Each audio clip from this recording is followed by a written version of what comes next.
Hey there everyone, welcome back to my channel and to a brand new Satisfactory series in 1.0, and I am quite excited actually for this new series because I have not played Satisfactory 1.0 at all, so I'm actually quite excited to see what's brand new with the game and stuff.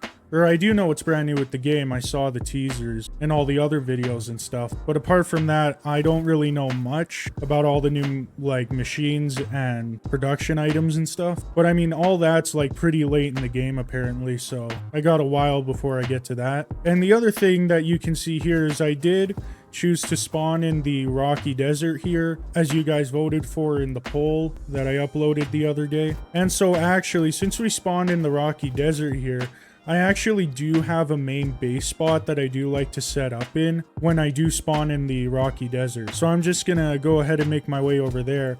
And actually, while I am making my way over there, I'm gonna kind of lay out the main goals that I have for this series. And so I think the main goal is obviously to beat the game. But I think from there, the way I wanna play the game, if you will, the way I want to set up all my factories and stuff is in, how would you describe it, a modular factory kind of design. So there's a bunch of smaller factories all over the world that all do independent things. So I'll have a small factory over there for refining copper or iron in that section, for example, if that makes sense. But the end result is I do want to make mega factories refining and making all of these late game items. So yeah, that's kind of how I'm planning on playing the game this time around. And the other thing that I'm also going to do is I am going to move a bit more fast paced than my last series, just simply because I thought it was taking quite a while to get anything done in the last series, because I was really taking my time to explain things, which I do like to explain what I'm doing in the game so you guys can also understand,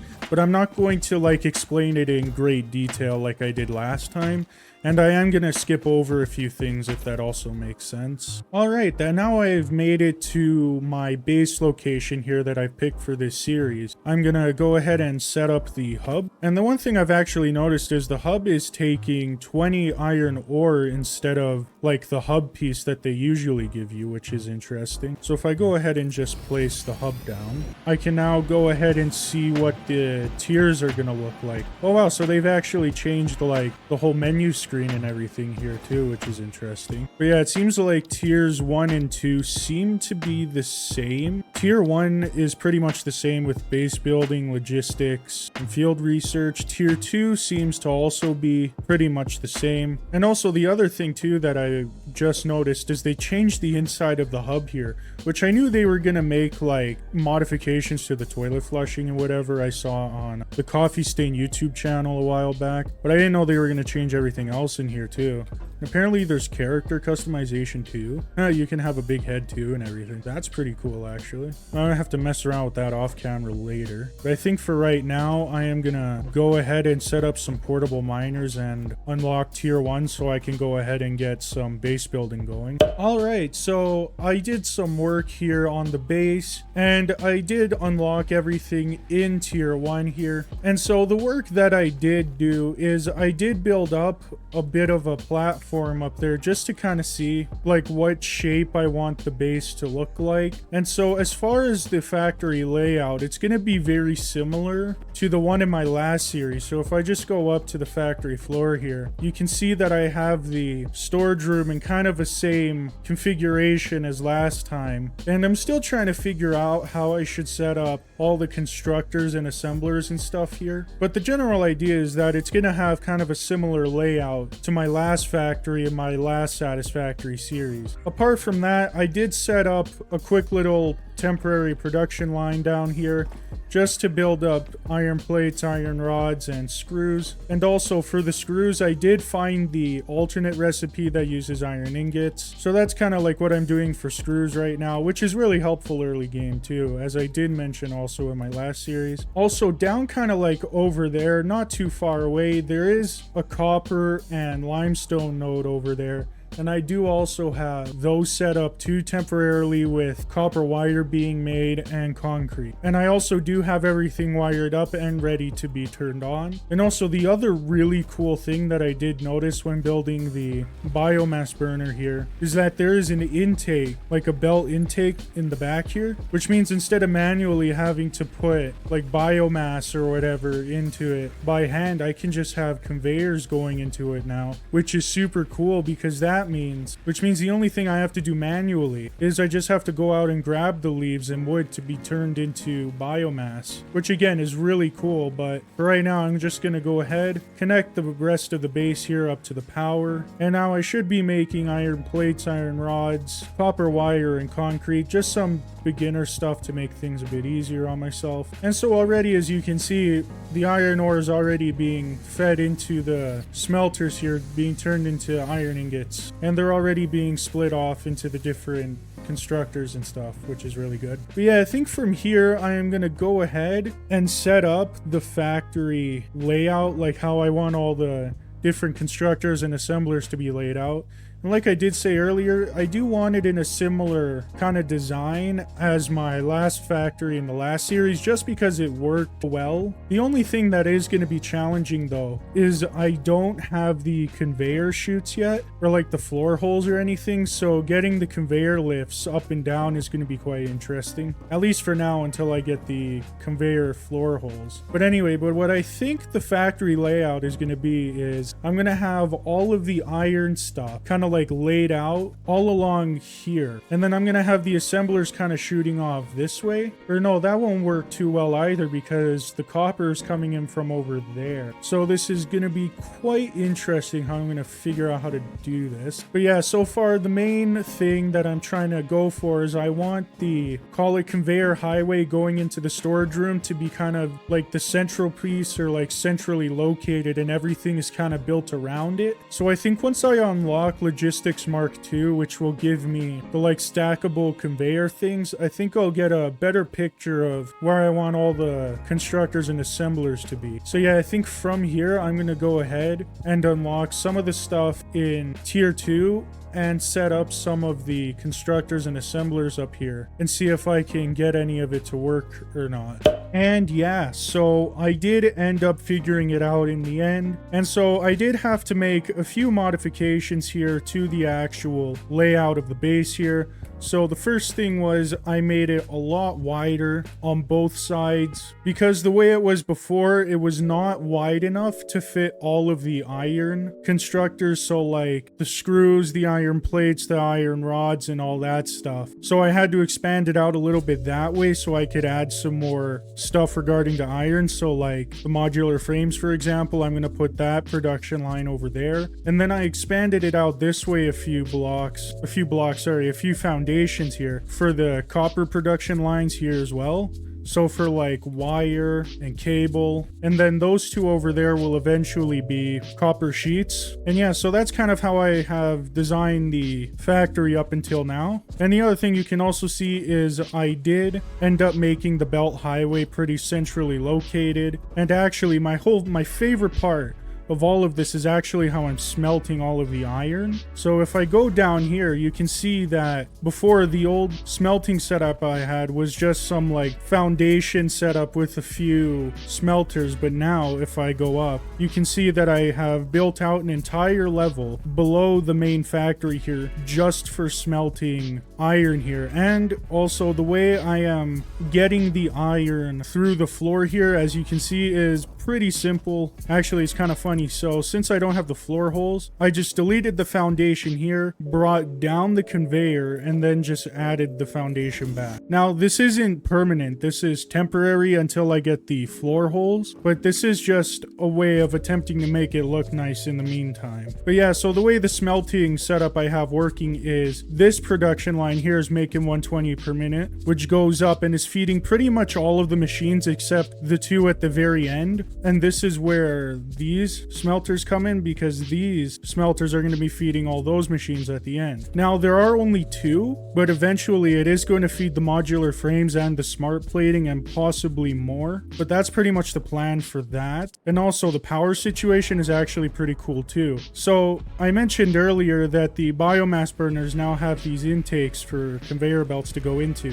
And so I set up a production line for all of this too here, as you can see. So it all starts in this cargo container where I just put some wood or leaves, or sorry, no, only just wood, because it's the most efficient one of the 2. But anyway, so the wood goes into here, turns into biomass, and then the biomass goes into this container where it then is turned into solid biofuel, where it is then made at the pace where it is being consumed, if that makes sense. And so all of this is making a total of 180 megawatts as of right now, which I think should be enough to power all that up there. And so actually, if I head back up to the first floor of the factory, I can go ahead and just power everything and see if the whole grid is going to crash or not. And so now if I connect this power line to that one over there, everything should turn on. Oh yeah, because this is copper. I didn't hook any of these up yet. But yeah, you can see that everything is now turning on. Now all the machines are working, which is always good. I haven't hooked any of these up yet, which is something I am going to have to do. And the other thing I'm also going to have to do is I am going to have to bring over the copper ingots and the concrete over to the base as well, which might be difficult. And actually, the way I was going to go about doing that was, so you see that little like ravine or crevice like right in between the rocks there going into the copper and concrete area.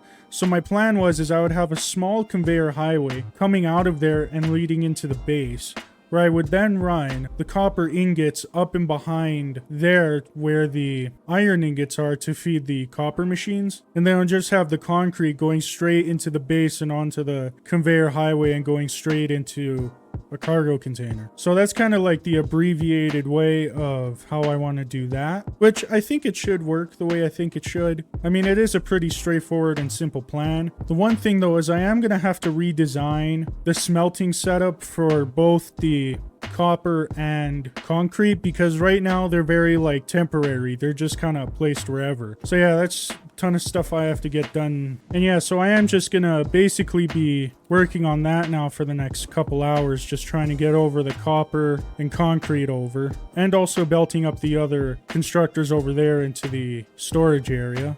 And after many long and painful hours later, I did end up getting everything done. And also the other thing I did do is I did add the modular frame production line over there too. And I also did, of course, belt over the concrete and copper going over this way into the storage area over there. And as far as the power situation goes, I did have to add a few more biomass burners, which wasn't too big a problem, especially since I don't have to feed the manually anymore. But I mean, the power situation in general is a little bit touch and go.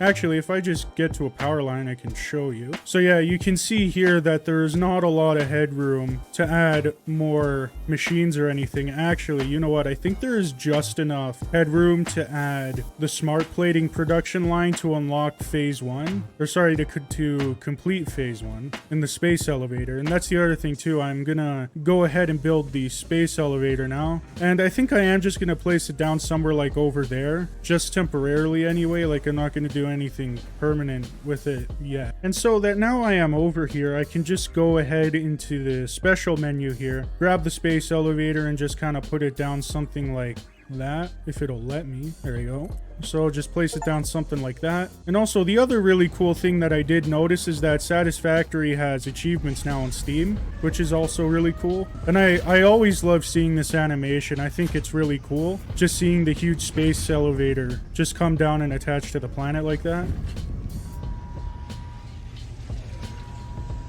And it looks like they added some extra stuff too. You can kind of see the lights kind of flickering in the sky there.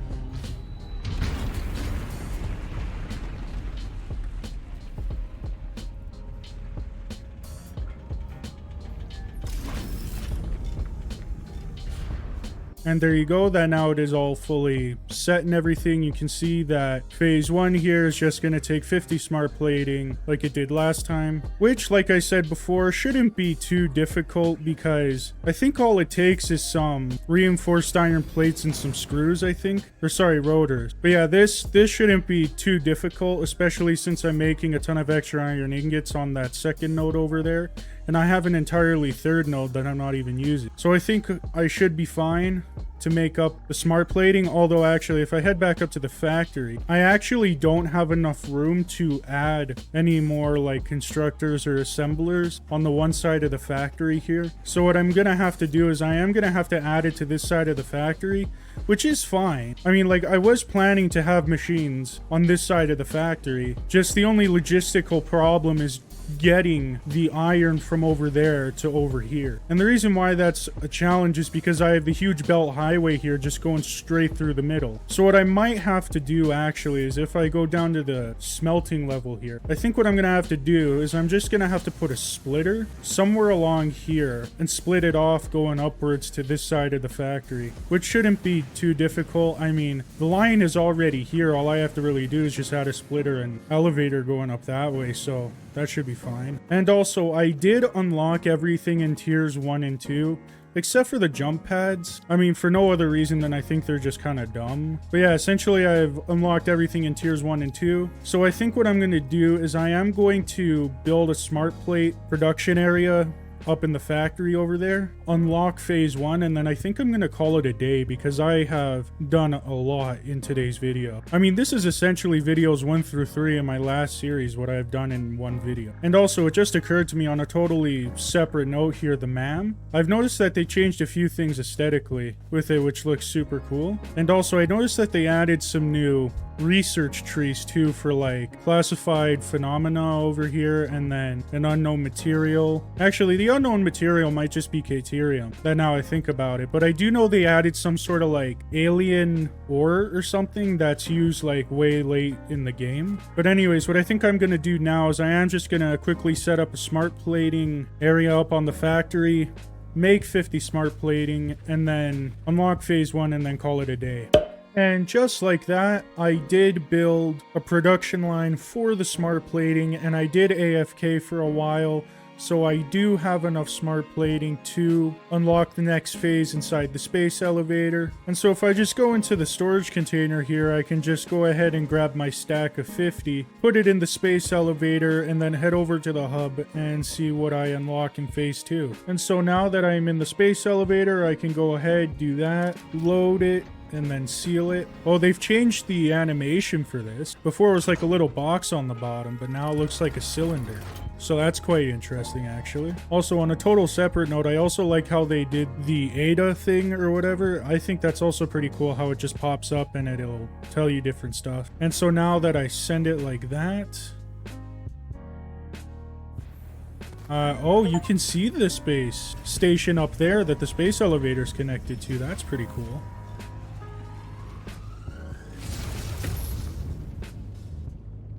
Okay, then now I've done that.